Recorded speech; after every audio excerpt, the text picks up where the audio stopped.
Let's begin. Here we go! Hi, everybody! Start the insanity. You are not worried, are you? Me? No. Well, we're waiting.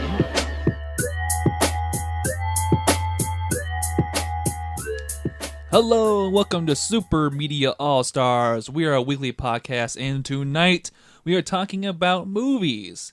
I'm your host, John Harris, and we are back with the core four, that being Jake Boston, Fresca, Anthony Borich, I love Morty, and I hope Morty loves me.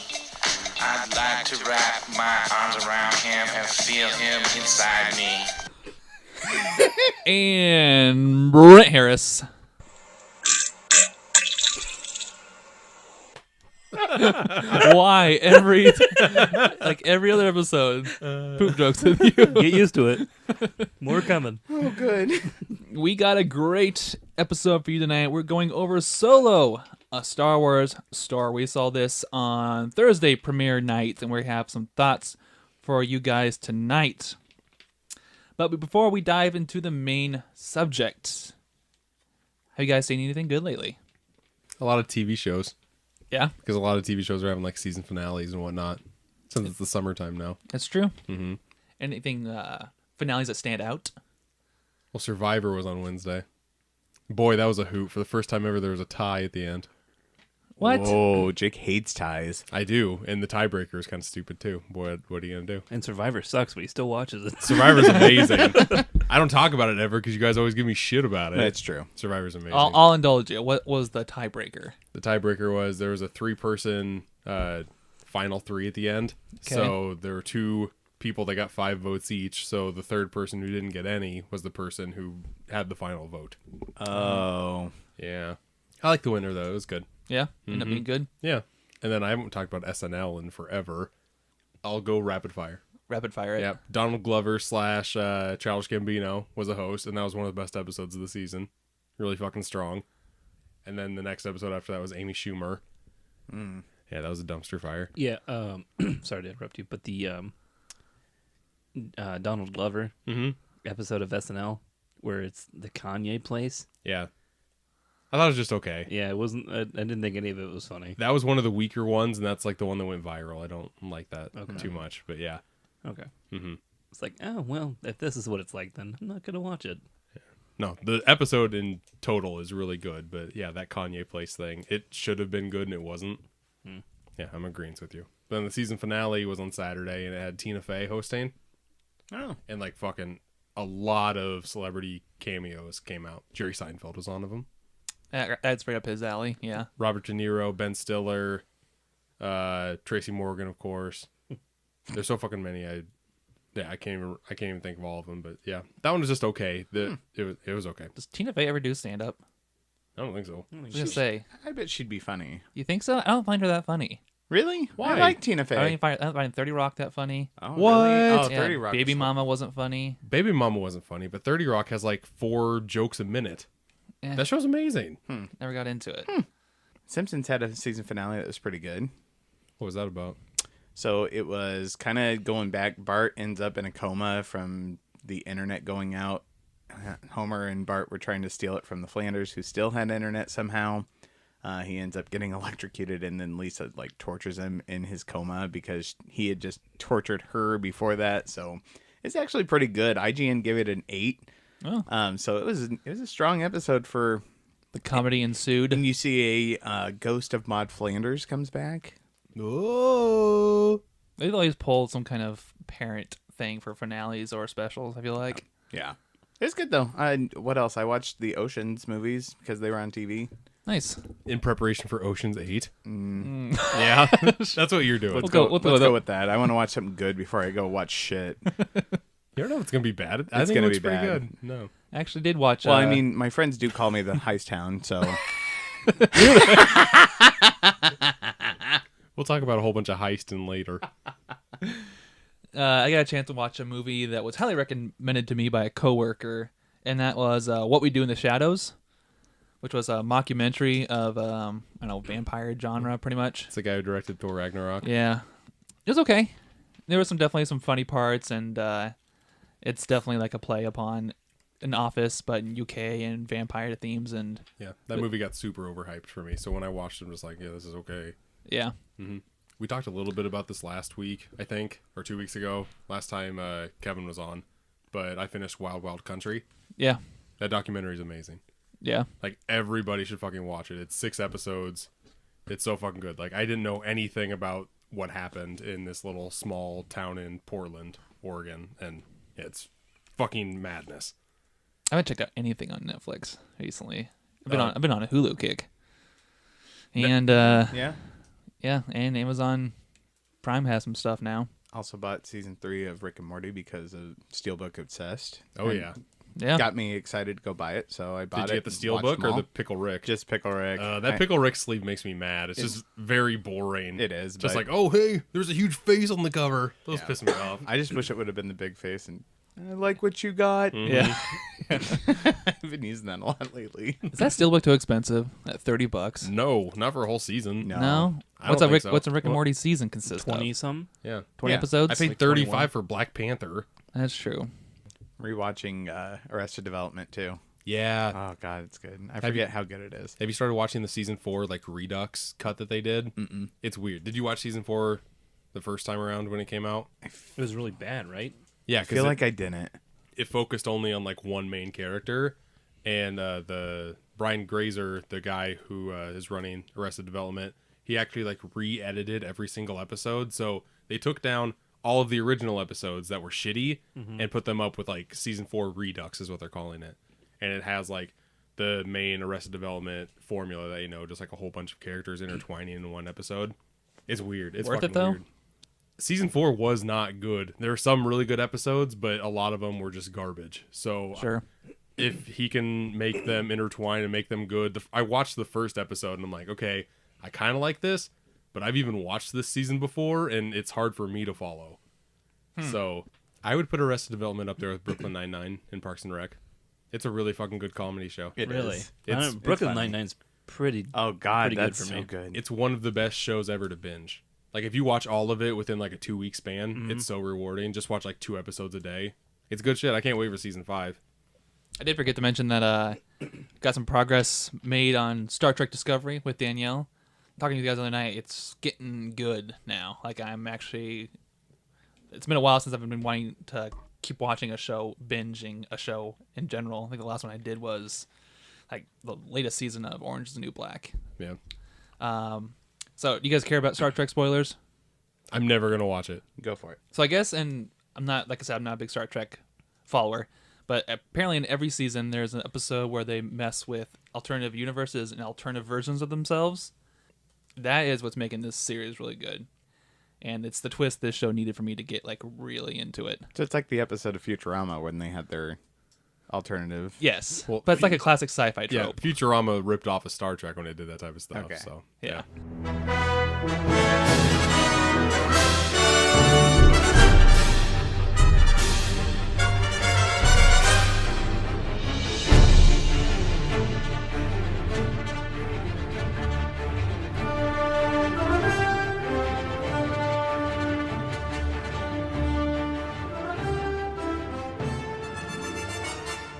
All right, guys, that being said, let's jump into the main portion of our show. And that is going to be, we all saw Solo, a Star Wars story last night, premiere night, Thursday night, opening weekend. It is Memorial Day weekend for this movie.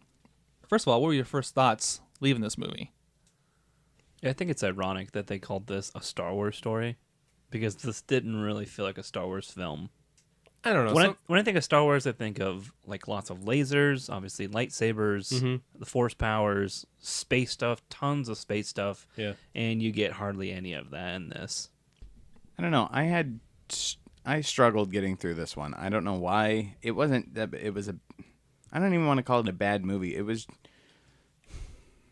You're right. It didn't have the Star Wars feel, and maybe tried going in with no expectations, because that's what I did with Rogue One, and I truly enjoyed Rogue One. Yeah. But this one, I don't know. I just feel like there's not much more to go off other than we'll get into spoilers later. But I had a little bit of trouble on this one.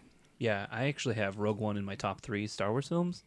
And I was kind of hoping that this kind of one-off thing would go back up there, and it didn't at all. See, I'd be perfectly happy if they stopped doing these Star Wars stories, because they're just like side quills that don't matter to me at all. I wish they would just do one that doesn't revolve around some sort of relation to the main. I agree. The main 9 movies. Like they're making a new one about Boba Fett, and the guy who directed Logan's directing that one. And there's not a lot that we know about Boba Fett. So if you just do like one of his like side plot journey fun bounty hunter shit that we know nothing about, that's fine. Solo bugged the fuck out of me because it's just like, oh hey, how did he do that Kessel run in 12 parsecs? Let's find out. Oh hey, how'd he get his blaster? Well, we're gonna show you. Han Solo? Why does he have the name Han Solo? It's just like this movie doesn't need to exist, and that I just felt like I wasted my time watching this. The argument being that this movie was pretty much for fan service is kind of what you're feeling. I mean, I guess. In I don't a bad even way? Yeah. I 100% feel that way. This is pandering. Like this movie just felt like a money grab from Lucasfilm. Yeah. I didn't like it whatsoever. It just felt tedious and unneeded. I feel like it was a Ron Howard miss. Not that he has a lot of swings, but I was gonna say this is a Ron Howard fail. The worst thing about this movie is that it takes no stakes and it's boring as fuck. It is like It's a lot. I mean, there's no need for this movie to be here, and it doesn't do anything interesting with anything in the Star Wars universe. Yeah, I was telling John last night that this is from the trailers and everything. It's supposed to be like a hardcore heist film, and I was more impressed with the heist portion of Rogue One than I was this entire movie. By far. Yeah. This first part will remain spoiler free, but we're going to talk about some elements of the movie that doesn't really involve spoilers that you can probably got to get from the trailer and what your expectations of this movie were. Then, of course, we'll have a giant spoiler section. We'll tear this baby apart and see what you guys are feeling on some subjects, and then we'll end with a 5-star review. But going back to general thoughts, Jake, you got to hit on this. Yeah, I'm ready to hit some more. But you guys knew going into this movie what you're pretty much going to get. Yep. It's going to be a Han Solo backstory. It's going to cover pretty much everything we know about people wanted to learn about Han Solo. Maybe some of us didn't need to know. But does this movie work for expectations? I don't think it really works because I think we got the wrong pieces of what we wanted from the Han Solo movie. What you said just there made me mad, John. It's like, oh, you know what you're going to get walking in. That's why I was so bored, because I knew what this movie was, and it didn't have any... It had a couple surprises that were just like fan boner service. And you know what you're going to get. Why even make it? I don't know the point of this movie. It just makes me upset. I was intrigued by the thought of younger versions of these characters. By young Solo, you were intrigued by him? I was intrigued by him. I was intrigued by definitely the casting of Lando. I want to see how that played on screen. See, he got overhyped for me. I thought he was just okay. Everybody is like jizzing themselves over Donald Glover. I completely agree. As I'm young glad Lando. I'm not the only one that feels that way. He's just okay at best. Like, this movie is so bad that they're going for a mediocre performance and just like putting him up to a different pedestal to everybody else. I mean, by far, he was one of the better ones. Yeah, but that's sad because he's literally doing Billy D. Williams impression. Like, he's not putting like any different flair into it, which I guess is something that you can say positively about it when you compare him to Han Solo with this character, this guy, Alden Ehrenreich, because there's maybe 30 seconds to this whole movie where I'm like, oh, hey, you're kind of like a young Han Solo. The rest of it kind of did not get any of that. He was white bread the entire movie. Yeah. So does the fact that, maybe if not for you guys, but if you're a hardcore Star Wars fan that's not within this group, do you think people enjoy this on a Star Wars basis? I mean, sure. I mean, they're getting still another Star Wars piece that they didn't know before. I can see where some people would find it, I just think everyone would think it's watchable. I'll just say this. The last Star Wars movie we reviewed was The Last Jedi. Yeah. I give that movie so much more credit because it took so much risk. Sure. And it was a very entertaining movie. It didn't work for some people, but I like that it was ballsy enough to do something bold. Okay. This movie had none of that. Yeah. This movie, I don't even know who it was made for. It's made for like super uber Star Wars nerds who need to know like every single thing that happened in the Star Wars universe. And that's so small of market to where I don't understand why they made this movie. But did they get that in this movie? I don't know. See, I went into this movie thinking, yeah, I'm going to get, obviously the main portion of this thing is going to be the Kessel Run. That's like the main thing between Lando and Han's relationship that's ever explored in the original trilogy. We knew from casting and from trailers that Emily Clark was going to play some kind of role, but what degree, we didn't know. So going to this movie, I was expecting that. Didn't expect any kind of twists or surprises, basically just some filler story. I got that, and there was some surprises that I didn't see coming that actually helped me feel better at the end of this movie. I know you guys don't feel that way. Did it make you feel better because you want to know more, or did it make you feel better because questions were answered for you? So I think more like this. Like, I went into this movie thinking, yeah, this will be like a nice one-off, call it good. But now there's something else lingering at the end of this movie. Now I'm wanting more, which I did not expect I'd want from Solo. You got that from this. I did. I'm wanting more from Okay. this storyline. We'll talk about that more. Yeah, but But keeping it spoiler free, just to get some details here. Story, obviously, it's about Han supposed to be becoming smuggler.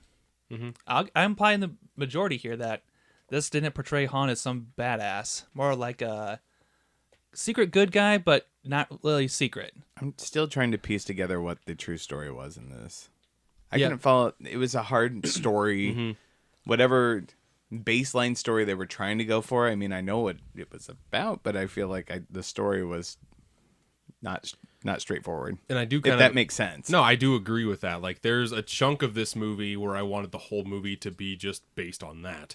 And I'm guessing, like, each person that goes into this movie will be like, oh, that's my favorite. I want more of that. But instead, they gave us, like, an appetizer of, like, every 20 minutes you change what Han Solo was doing. And sometimes you want to stay where you are, but it's like, nope, we got to do this other thing, too.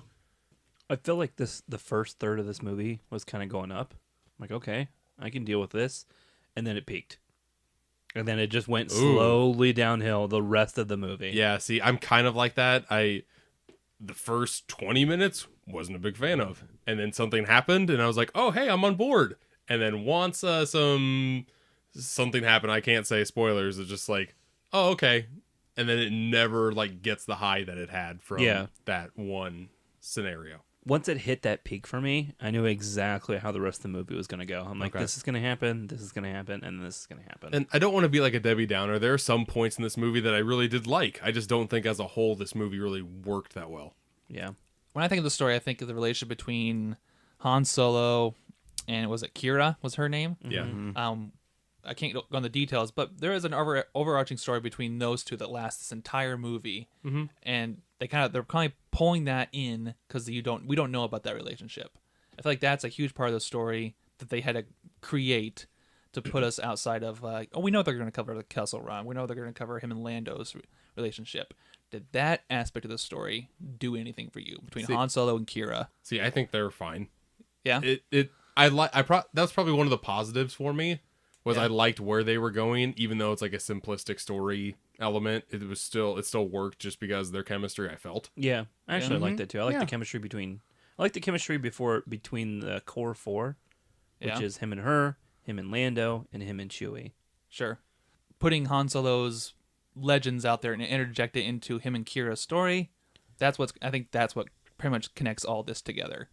Like, it felt forced. Each one felt forced. So you feel like they put a story in here as a means to cover the highlights of Han's back history? And I hate that because, like, there are a couple times in this movie where Han is in peril and he might die. And you know he's not going to, so it doesn't have, like, any emotional meaning at all.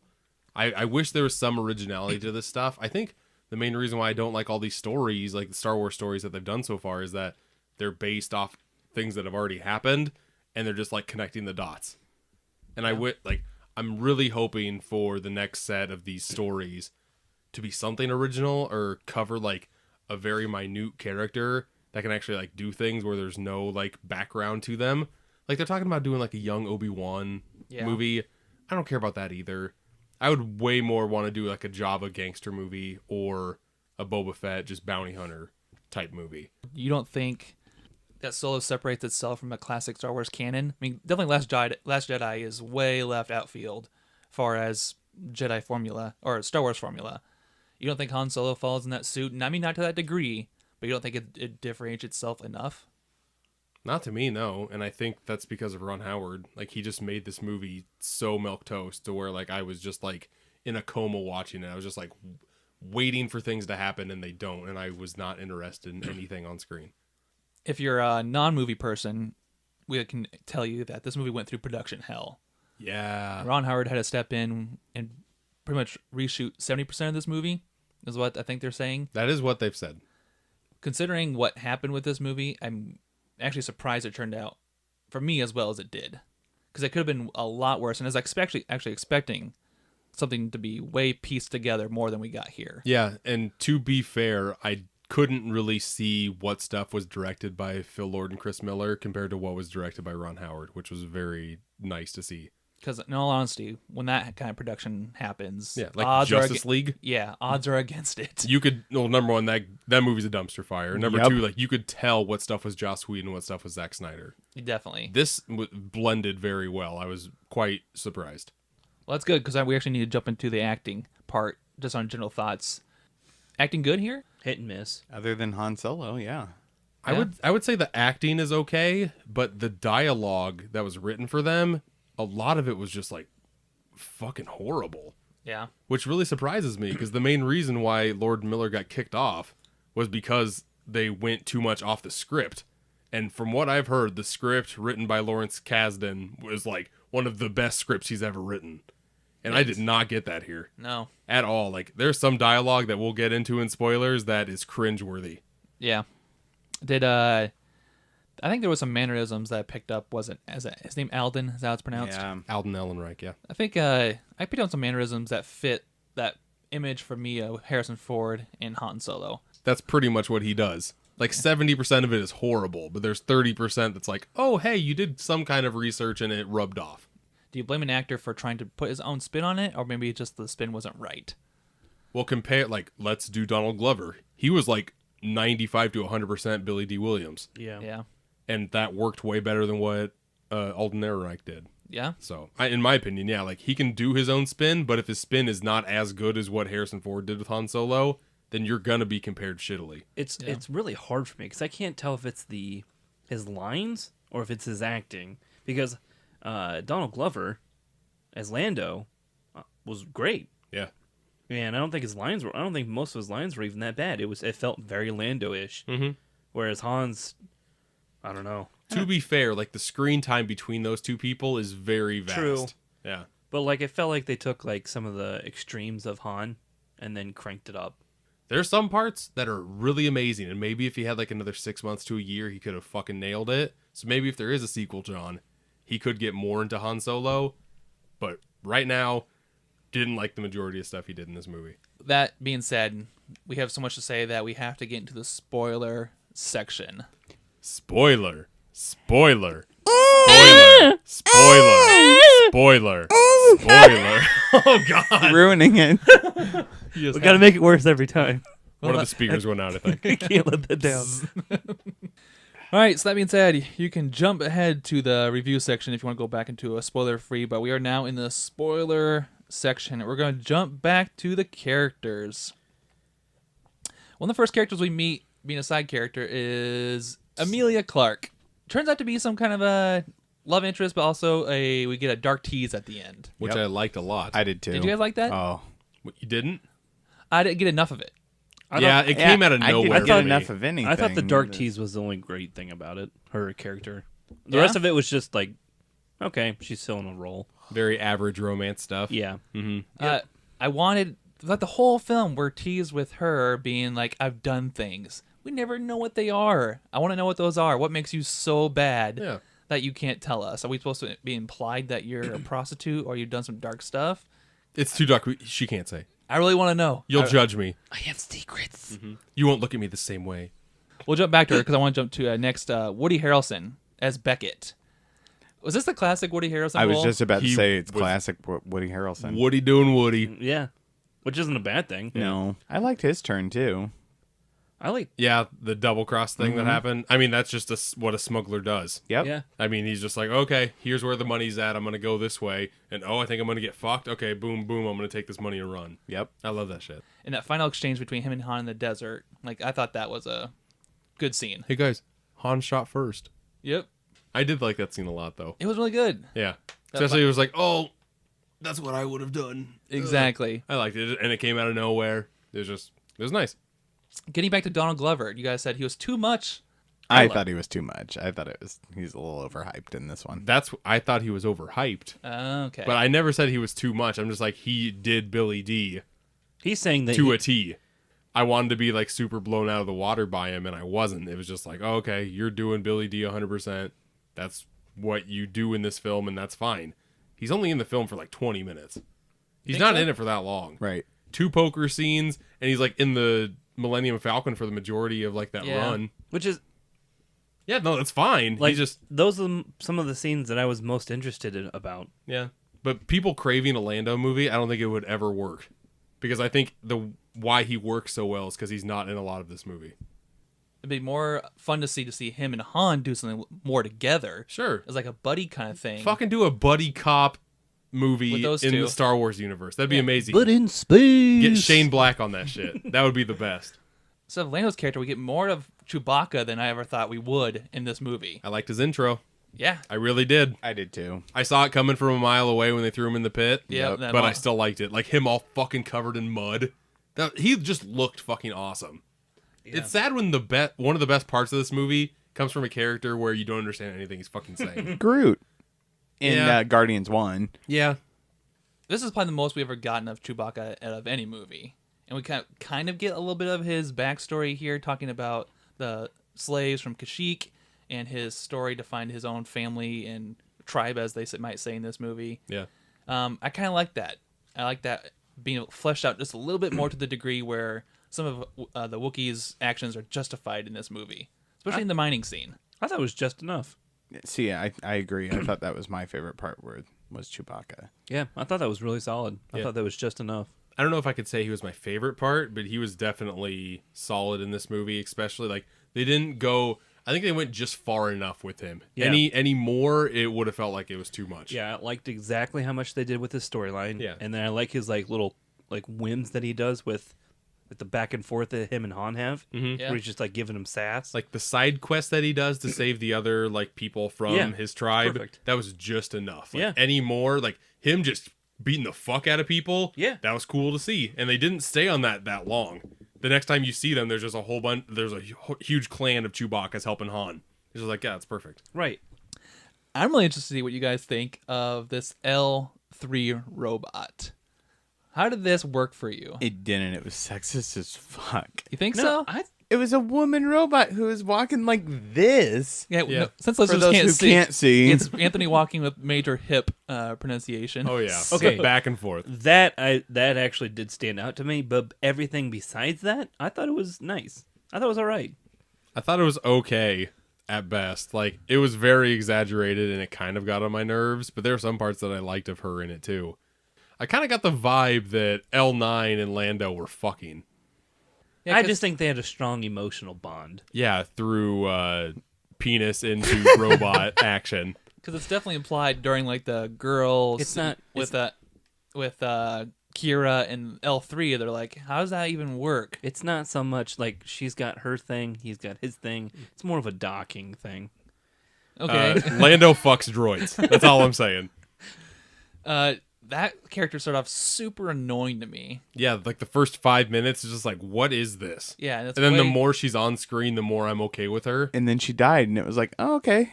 Yeah. Yeah.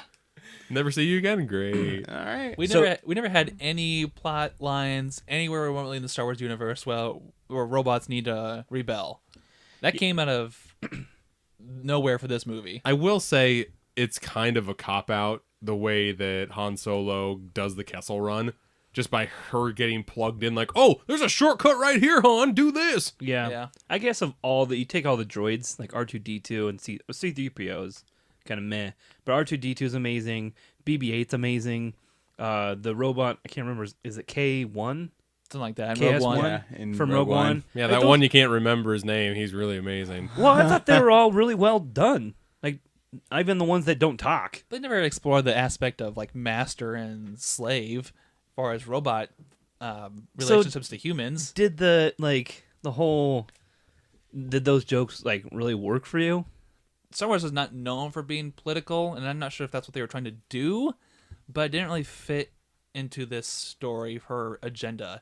I like the idea of her like rebelling against the man in that mining facility. They portrayed it to the story as her not having been cleansed in a while, so she's got this super agenda. Amazing navigation system. Exactly.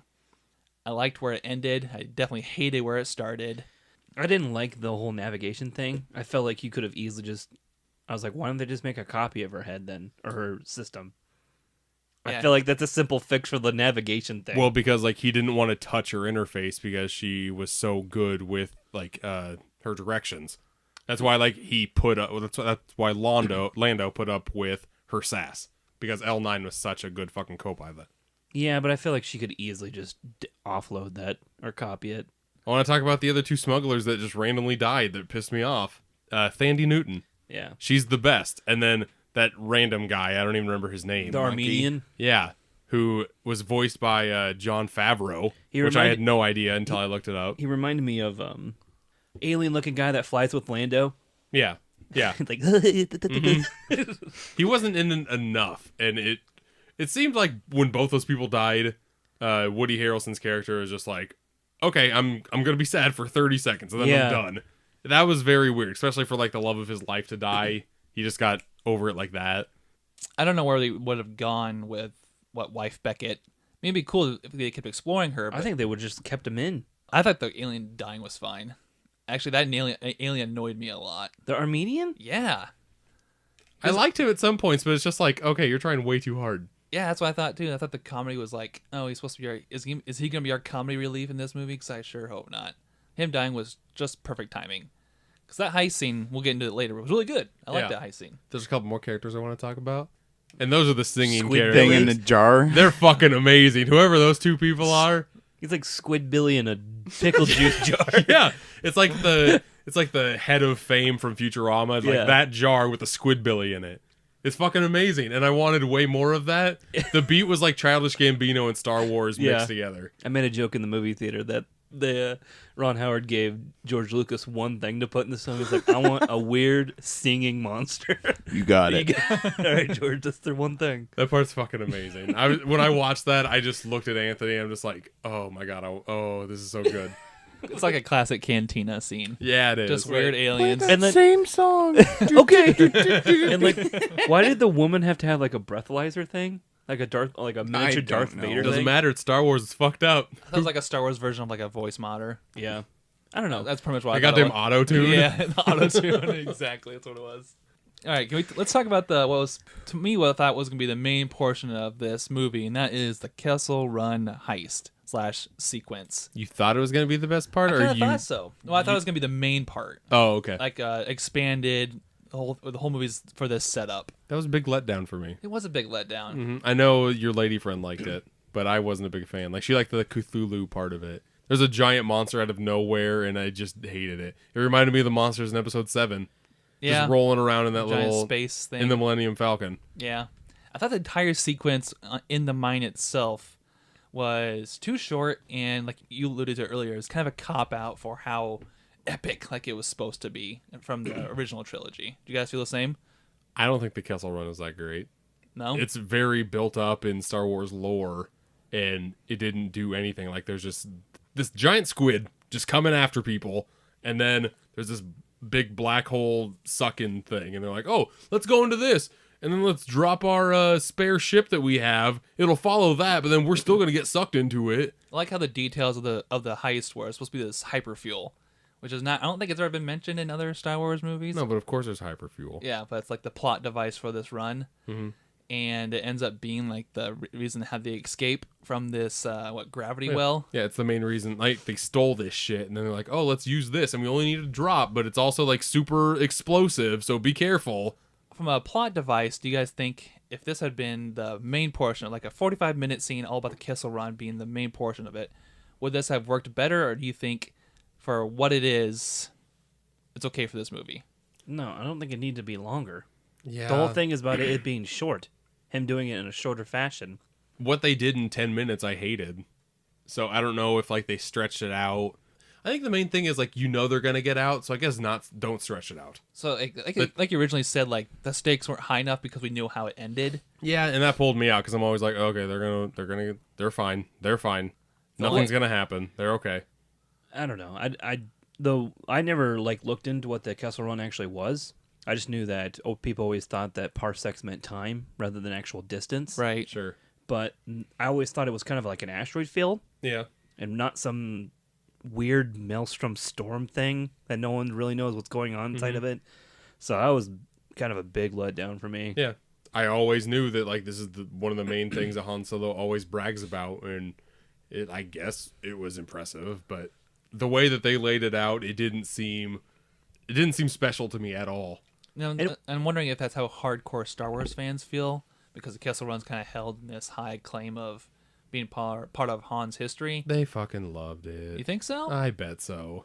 I don't know. I really bet so, especially like another like surprise cameo that popped up. I bet they loved the fuck out of that. Was this movie originally teased as a giant heist, and it ended up being like, I mean, it was still a giant heist. Yeah, there were the multiple heists. There wasn't just one big one. Right. But it never felt like fleshed out. It was always spur of the moment action in these heists. Yeah, the smaller heist, like the great train robbery heist that they did on this, wasn't very fucking good. And then the main one they did was just okay. Yeah. Yeah, because I don't know if you know this, John, but people call me the heist hound. And the main heist in here was kind of lackluster, to say the least. Yeah. Does it work? Like I said earlier, does it work that everything goes off the rails and they got to improvise for the entire heist? It's not impressive to me. There were just no stakes. Yeah. And if there's no stakes, I can't get like sucked into a movie. I'm just like, okay, they're going to win. I don't even care what happens. And they even try to create stakes with the hyperfuel exploding, with them even trying to escape this giant creature, which was supposed to be like threatening to a degree, but it never really played a huge prevalence other than just being big. And it was more of like a gravity well spectacle than it was really stakes. Yeah. It looked great on screen, but didn't really do much for the plot. Did it? Yeah. Can we talk about the look of this movie? A lot of it was just like dark and grimy, and I don't know if it worked that well or not. I don't know if it was the showing that we went to, like the screen that was being shown on, but there were some parts where it was so dark I couldn't really tell what was going on. I think that was one of the things is it had that tone to it the whole movie. Yeah. But then Han's like personality didn't kind of reflect that for me. I guess, or maybe the whole movie, like I like depressing as fuck movies. So like the doom and gloom shouldn't get to me. It just like it felt weird. One thing that I thought was really interesting that they just kind of like didn't spend any time with was when Han was in like the Imperial Army. Yeah. Yeah. And it was just like a fucking like World They War skipped II right war over that. movie. Yeah, like 3 years later. Yeah, they didn't do anything with the Academy. They didn't show anything about like him actually like starting to fly. They didn't show anything about like why he got kicked out. So I think you guys are kind of getting there. So let's just go over to our Star Wars Easter eggs, but also favorite scenes and least. Obviously, I'm going to go and kick it off with the main spoiler at the end. And that was Darth, or I guess it's just Maul returning because he's no longer a Sith. But surprise cameo, giant, coming out of nowhere for me. Okay, so I'm not a big Star Wars guy, but I do know at episode 1 he died. So what happened? Basically, all you need to know is that his anger kept him alive when he failed them. What? Yeah, the dark side kept him alive. Oh, Jesus Christ. And through... Well, yeah, it's so bad. So like in 1, he's amazing because you don't know anything about it, and no one has seen anything like him before. Yeah, another reason why he's amazing. He only spends like 5 minutes on screen, and he's a badass, but yet he dies. Right. And then they bring him back in Clone Wars, the animated series. Oh, Clone Wars first, and before Rebels. Yep. And they give him 8 mechanical legs and turn him into a fucking spider. Oh, boy. That sounds horrible. It is garbage. That he built himself and put on. Yep. So he's like a spider. This is not good. And then he loses his legs again. Yeah, because he wants to be a spider. Right? And then they give him like 16 legs. Working 2. They gave him 2 working normal legs. Oh, he's not a millipede? No. Oh. And the curtain, like in Clone Wars and Rebels, actually go into like his brother. He has a mom that's fleshed out. They say a bunch of. Okay, Savage Opress is actually amazing. And I don't care. I don't care. But within that time frame, begins to form his own crime syndicate, and that's what this movie is getting to as a teaser here. That he formed, what, the Red Crimson is what this gangster game's called. Isn't it Crimson Dawn? Both of those sound correct. It's Crimson Dawn. Is it Crimson Dawn? Okay. It's alluded to that he's in charge of this entire gang. And Kira pretty much swears her loyalty to him. And that's when we get this kind of wasted Jedi or lightsaber effect. Right. Why was he even showing that? I think they only showed it just to confirm that is Maul. Yep. And not some other character who looks like him. I can only think of that. When he first got revealed, like, of course he was in like his like hooded garb, like all the fucking like Emperor people are, and then he gets revealed. I'm like, oh fuck, Darth Maul. I love Darth Maul. Okay, let's see what he has to do. And just everything that he talked about, I did not care. And then the lightsaber showed up, and I'm like, this is so fucking stupid. It was cool to see him like on a revamped per se, because it was it Roy Parker who played him? Ray Park. He has one line in particular that stood out to me, and was that we'll be seeing a lot more of each other with Kira. I'll be working more together, I guess. And we get that sweet flash red in Kira's face to symbolize that maybe she's going down a dark path. Yeah. To me, I want you guys to hear your guys' thoughts. Does that state that we're getting more from these two and maybe other Star Wars movies? Are we getting another Solo movie? Are we going to see more of Maul somewhere? See, I hope that these two people are in the Boba Fett movie with bounty hunter shit. Yeah. I hope maybe they're in the Jabba the Hutt movie, where it's just like an Origins gangster movie. Yeah. I would want those two in that. I don't want a sequel to Solo. I hope this movie does not. I hope this movie is like the lowest grossing Star Wars movie ever, so they don't make a sequel to it. I think it could work. I don't know if I don't really want another Solo movie. I kind of just want like a dark Star Wars movie, maybe from an evil side. Yep. They won't get that with Star Wars and family theme. I'm really hoping a Boba Fett movie is rated R. It won't It needs to happen. be dark as shit. I wish. Especially from the guy who directed Logan. Are you kidding me? Yeah, I wish. I don't see it happening. I don't no either, way. but I will see an R-rated Star Wars movie, and I feel like a lot of other people will too. Imagine them just like having pet rancors and they're just like feeding innocent people to them. Give me just fucking ripping blood. them apart. Yeah, rivers of blood in a Star Wars movie. That would be amazing. I just want to make sure or to emphasize that I hope that tease isn't for nothing, and hopefully that goes somewhere. Because otherwise, why would you have that line? Right. Why would this movie even need to exist? I don't know. They can't do much worse to Darth Maul at this point. That's true. Yeah. Like it's gotten so bad that No, I mean, there is something worse to where, like, oh, hey, he is alive, and then you never see him again. Yeah. Like, episode 1, at least he's on there for 5 minutes, but he's dead, so you can't come back. That's why I'm wondering. They don't put Maul in this movie just to acknowledge Rebels and Clone Wars, right? They're going to use Maul for something else. See, that's the thing, though. Like, okay, so they throw this in there, and you know what happens in Rebels, and that's after this. Yeah. So, like, is it the same thing that's going to happen? Like, you know what has to before, and you know what comes after. So this in between stuff, like, Whether it be a fan boner or not, it was definitely a surprise. if they make it dark, fantastic. It was the biggest surprise for me in this movie, but I just didn't care. Yeah. Because, yeah, if they do something with it, that's good. If not, it's a nice little sprinkle that, like, Kira is evil with Darth Maul, and I like that. I do too. I know you're gonna hate this portion, Jake. Okay. There's Easter eggs that I came up with this movie that I really liked for fan service to the original trilogy. One being it's extended, so you're gonna hate it, Jake. But there's Mandalore armor in the back, and that's a tie back to KOTOR, Knights of the Republic game. Loved that game. There's Mandalore armor in there. I did like how Kessler was in the same outfit that Londo was in Empire Strikes Back. Yeah, that was cool. Yeah, that mask. I know it's did like Mandalore that. armor. Huh? I know it's Mandalore. It's very distinct. Like, it's almost verbatim from KOTOR. So, like, that, for me, loving those games, like, that was an instant connection. Also, they talk about the end of Solo, a Tatooine job, which is definitely a tease, if anything comes of it, of Jabba the Hutt. Yeah. Yep. Now, that would be cool to see. I think it'd be cool being fleshed out, because, like, that's a story that we know he owes him a debt in some regard. And it Yeah, caused- life debt that never came up in this movie at all. I was expecting Jabba to make an appearance here. Yeah. Yep. Does that justify a sequel for you guys? No. No. No, put like if Alden Ehrenreich has a 3-picture deal, put him in 15 minutes of a fucking Jabba the Hutt gangster movie. Because then Yeah. maybe I might like him because he's not the main part. I think like that tease has to be, hey, Solo did well, so we're gonna go ahead and follow that storyline because that's where they go next. There was a joke by Lando saying like, I hate mining facilities, and that's where he ends up in Cloud City. Yep. So like that, and then Jake, you already talked about the first shot on the final scene with him and That was good. But you Okay. missed one, bud. what's that? We got to talk about one of the worst parts of this movie. Well, maybe it's I didn't write it down. Why Han Solo has the name Han Solo. Oh, This is such a groaner.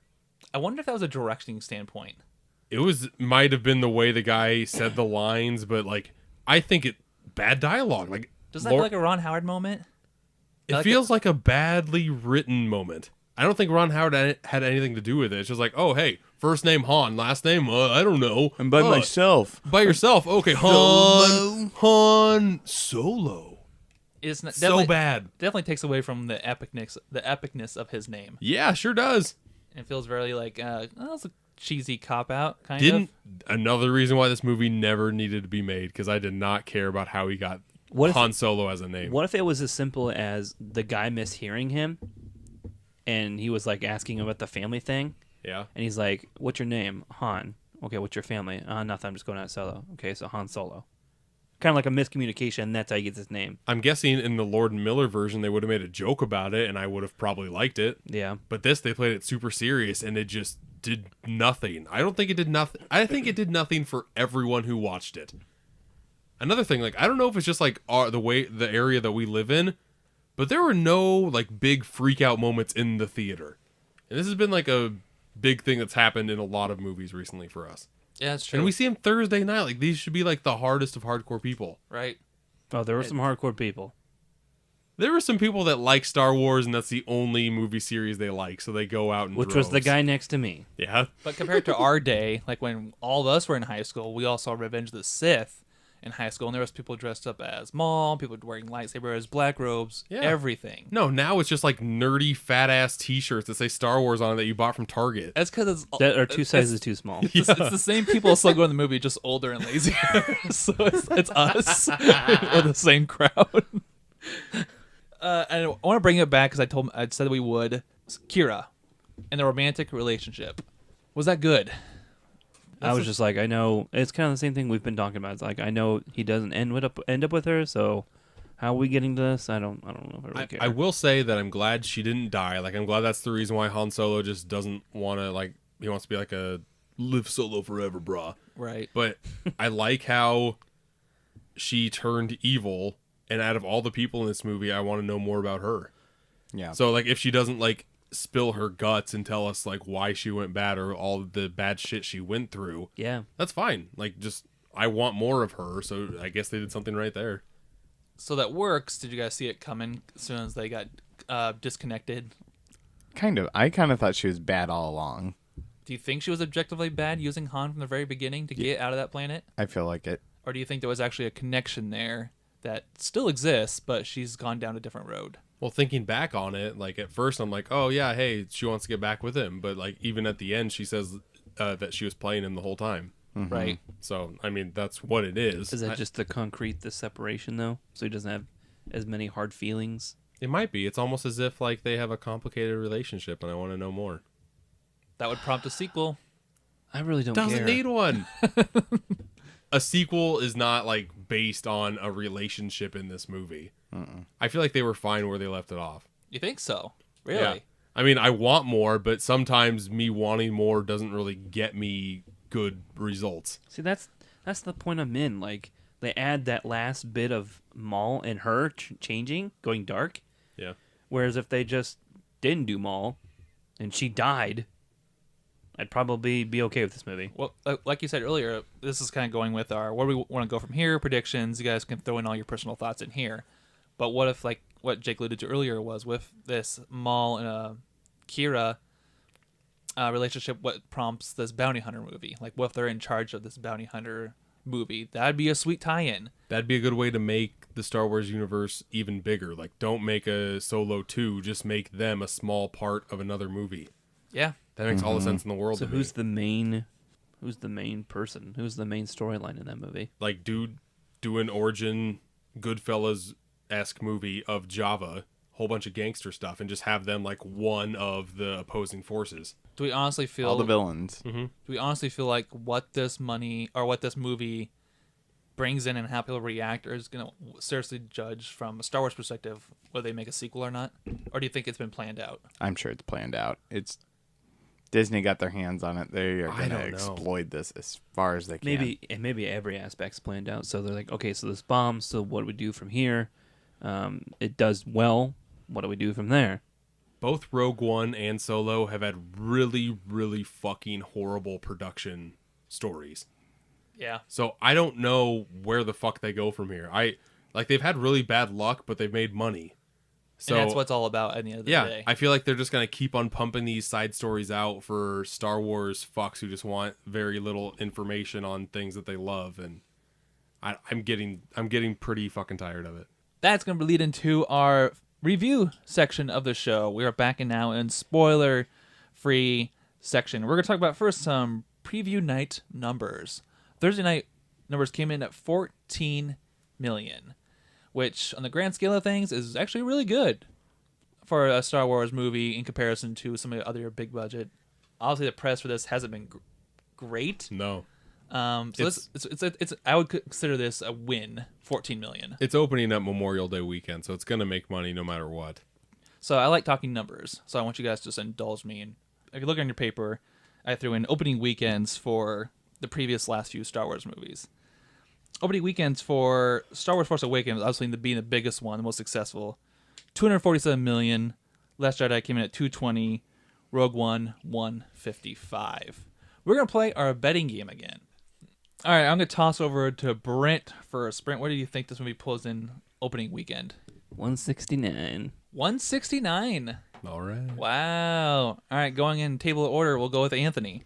137. Ooh, okay. I played, actually right on that, I played 140. So that kind of... Well, I wrote down 141, folks. Wow. So Brent stands probably the best chance of Yeah, I was going to separating. say you're screwed. Yeah. I got a $20 million window. I don't think it's gonna make over 155. I don't think it's gonna do Rogue One numbers. No. You don't think so? No. No way. We'll have to wait and see. 14 million is definitely a good start. And all right, let's talk some. Where are reviews sitting at for Solo at this point? Tell me, John. Rotten Tomatoes Solo is sitting at 72%.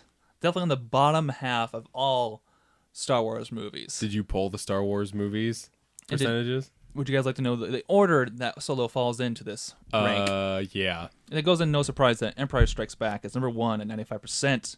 A New Hope is 93%. Force Awakens is 93 as well. Last Jedi is 91. Rogue One 85. Return of the Jedi 80. Revenge of the Sith 79. Solo comes in at 72. Right above Attack of the Clones at 66 and The Phantom Menace at 55. Metacritic Solo comes in at 63. And on the grand scale of all Star Wars movies, A New Hope comes in at first at 90. The Last Jedi 85. Empire 82, Force Awakens 81, Revenge of the Sith 68, Rogue One 65, Solo 63, Return of the Jedi 58, Attack of the Clones 54, and Phantom Menace 51. Does it strike you at all that Rogue One and Solo are that close to each other? Because do we have a discussion? We thought Rogue One was really good. I don't have that discussion. No? But I was very disappointed by it. I know me Rogue and One. Brent feel pretty strongly that it was a pretty good You and movie. Danielle talked about how you really liked Rogue One the other night. Loved it. Yeah, I I told did her. too. I told her I didn't like it. She could not believe it. Oh, really? Yeah. Solo is falling on the review scale, definitely in the lower half, which is what we kind of knew going into it, would maybe might have set our expectations. That's going to play into what we think in our 5-star review. Who would like to kick it off with their star rating? I think I'm comfortable going first. Do, bud. You know, there were some things that I did like in this movie. I know I gave it a lot of shit throughout this whole podcast. With lack of the story that I saw, me not being a big fan of the actor of Solo, I've got to go, it was an average movie, very forgettable, and it's a higher 2.5 for me. I'd still recommend people to go and see it because I want people to understand, kind of, debate me back on this. If you think it's the best, I will rewatch this one and put a little more thought into it. But So this is watchable. this is at least watchable. Sure. It's kind of hard because the expectations going to this were so bizarre, and I just really didn't have too much hype for this. But what this movie sought out to do was tell a little bit of pretty much about the Han Solo backstory. The new stuff they introduced worked just enough, but while acknowledging the old stuff. And I'm going to give this a 3.5. There's some parts that I really liked in this movie, and the movie, the way it's made isn't bad. It's just completely forgettable, and I'm never going to watch this movie ever again. Like, this will be the first Star Wars movie to where, like, hey, I can pre-order a Steelbook and I'm not going to. Just because I know it's just going to sit on a shelf forever, and I'm never going to pop it in because... You don't have any of those. I don't want to disrespect my collection by putting Solo in it, okay? This is a 2.5 out of 5 for me. I don't know. I'm going to forget about this movie as soon as we're done with the podcast. So, I mean, it wasn't terrible. It was definitely watchable. It's 2.5 for me. It definitely has, obviously, the backing budget of Disney.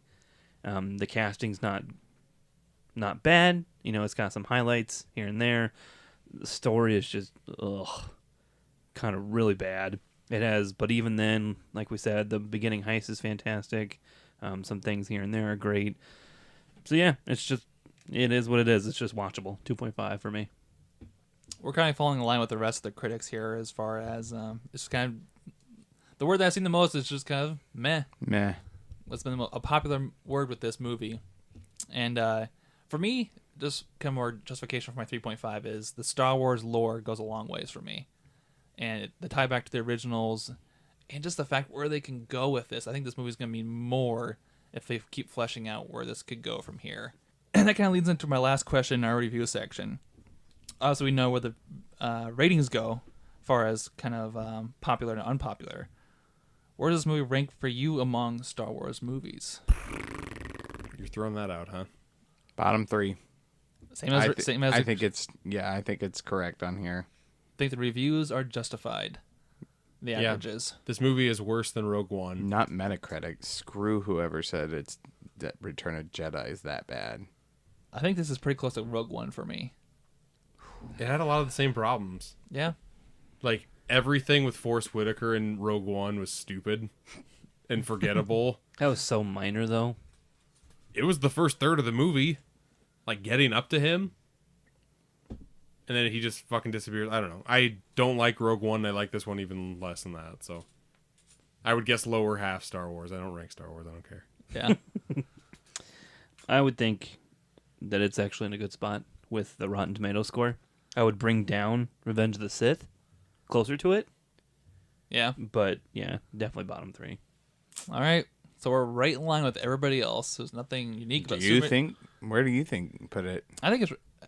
I would put it more towards the middle. I think it's better than Revenge of the Sith. So you're saying like 5 out of 8 or 4 out of 8? Probably like a 4 out of 8. Okay. But let us know what you think of Solo: A Star Wars Stories. You can list off in our YouTube and our podcast service. Comment. Let us know what you think of Solo. Honestly, we're all met on it, but do you agree?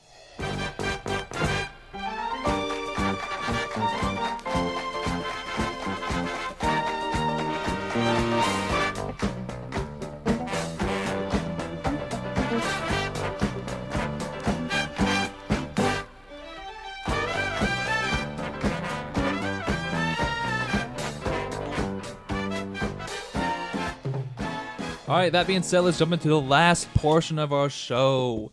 And that is going to be, we got a nice little treat for you. We got Jake Boston in the trivia seat. Yeah, I'm doing the trivia this week because I wanted to do something Star Wars related because this is a Star Wars movie, and I don't really care about Star Wars. So I feel like the 3 guys over here know the most, and I kind of want to put their Star Wars knowledge to the test. Let's play some Star Wars Smarts.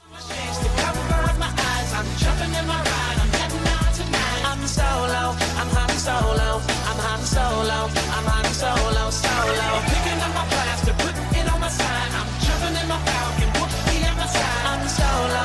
I'm hunting solo. I'm hunting solo. I'm hunting solo, solo.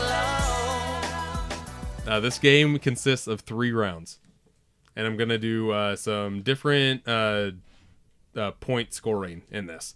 Round 1 is called Round Robin, and we've played a game similar to this, but I'm gonna count points differently. This is kind of like we're rotating names of this. Like the first round that I'm gonna do, I'm gonna throw out Woody Harrelson, and you have to pick out what movies Woody Harrelson has been, but don't say the same one twice. And the last one who is in gets bonus points. But each one that you get correct, you get 1 point. Oh boy. If you're the lone survivor, you get a bonus 3 points. Wait, does TV shows count or only movies? I can count TV shows. Perfect. Oh Okay. God. Okay. Oh God. That opens about 2 more things. Right. Okay, so we are going to start Star Wars Smarts with the person who rated it the highest, which is John. Me. And I'm just naming a Woody Harrelson movie Movie or TV show? show. I'll go ahead and knock out Zombieland. Okay, The Wire. Hunger Games. Hunger Games Catching Fire. True Detective. Mockingjay Part 2. Solo. Yeah, that's a movie he was in. Okay. Nothing. Brent is out. First round, 2 points. 3 Billboards. I'm honestly blanking. Was he in Tropic Thunder? He was not in Tropic Thunder, bud. All right, I'm out. That was Matthew McConaughey. Ick. Okay. So, can you get any more bonus points? I can't get any more bonus points. Okay. Anthony was the last man standing, so he gets another 3 bonus points. Woo. Solo, solo. I'm hunting solo. Nice job. There are 2 segments to my 3 categories. The second one is going to be a lot easier for you guys. Second one with round 1, round robin. You have to name Star Wars properties. As in, like, hey, you can name a title to a Star Wars movie, Star Wars game, Star Wars TV show, Star Wars book, Star Wars fucking anything, because you guys are huge fucking nerds. This is still round 1. This is round 1. Is it be canon? No. It has to be anything Star Wars related. I don't care if it's canon or not. I'll look it up, see if it's right. Okay. We're going to start with Anthony since he won that first one. A New Hope. Empire Strikes Back. Return of the Jedi. Phantom Menace. Attack of the Clones. Revenge of the Sith. Battlefront. Force Awakens. Battlefront 2. Clone Wars. The Last Jedi. Rogue One. So if all the movies been said, did you say Solo? No, I was just. That's Woody Harrelson. Solo's mine. Solo is a Star Wars story. Okay, all the movies are off the board now. Then I'll take Clone Wars the animated series. Star Wars Rebels. Lego Star Wars. Star Wars Knights of the Republic. KOTOR 2. I'm out. Knights of the Republic. No, there's also one just called Knights of the Republic. Oh, you said the Old Republic and then Knights of the Old Republic. Yeah, so Okay. the MMO. Okay. Rogue Squadron. That's Squadron. correct. It's Star Wars Episode 1, Pod Racing. That's also correct. We can do books? Yeah. There's a book just called Thrawn. That's correct. Star Wars Battlefront, the original Xbox. They already said that. No, they said, were they referring to the new one or the old one? There's 2. Oh. Okay. Is it Jedi Academy? That is also correct. Star Wars Battlefront 2. Already said that. Yeah, there's a second one also as well. Is there? Mm-hmm. Of the original? Yep. Battlefront 2 2005. Okay. Damn it. I think Brent's out. So, John, this is the time to rack up bonus points if you got them. There's actually just a game called Star Wars Episode 3 Revenge of the Sith. It's actually just a game. That is correct. There's Shadows of the Empire on Nintendo 64. There's a Rogue Squadron 2 and 3. Yes, there are. There is a Star Wars Lego Force Awakens. Yep. There is the Force Force Unleashed. That's the one that I thought people would get Yep. real quick. The Force Unleashed 2. Yep. We'll just call it good there. Okay. Does something Dark Side and It's a Trap from Family Guy count? Those are technically Star Wars. You could have Yeah. counted them. Son I of a would have bit. counted them. Oh, there's like a Robot Chicken Star Wars. Yep. all of the Super Nintendo games, like Super Star Wars. Yeah. Yep. Well, shit, let me add this up. This is the end of round 1. Nice job. Okay, the end of round 1. John is in the lead with 20. Anthony has 10. Brent has 11. Round 2 is called the shot clock. I'm going to give you another 2 categories. You'll have 30 seconds to write down as many as you can remember. For the first one, prequel movies. Prequels to anything. They don't have to be Star Wars. They can be any movie that you think counts as something that happened prior to another movie. Ready, set, go. Okay, let's start off with the person in the lead. John, what do you got? Only because I had Star Wars in the mind. Just did Star Wars Episode 1 through 3 and Rogue One. Okay, you could have done Solo too, but No. All I had was Prometheus then. okay. I just had Rogue One and the first Purge, which hasn't technically came out yet. So. I'm still going to count it. Okay. That's fine. Nice job. Okay, for second part of second round, name as many Harrison Ford movies as you can Oh, Christ. within 30 seconds. You have 3, 2, 1, and go! Pens down. Okay, let's just do opposite. Let's do Anthony first. Okay. Star Wars 4, 5, 6. Blade Runner 2045, and The Fugitive. Should I count Blade Runner 2049? 49, sorry. Yeah, that's Okay. fine. Fugitive, Indy 1 through 4. I had Indiana Jones 1 through 4, Star Wars 4, 5, 6, and 7, Air Force 1, Blade Runner 1, or Blade Runner and Blade Runner 2049. Gotcha. Nice job. Okay, so at the end of round 2, John's in the lead with 34, Anthony second place with 20, Brent third place 17. The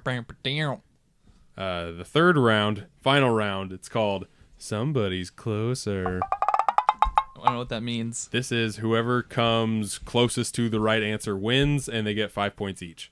Wow. Cool. All right. And there are 2 of these. The first one, whoever comes closest to what the gross budget for Star Wars The Force Awakens was.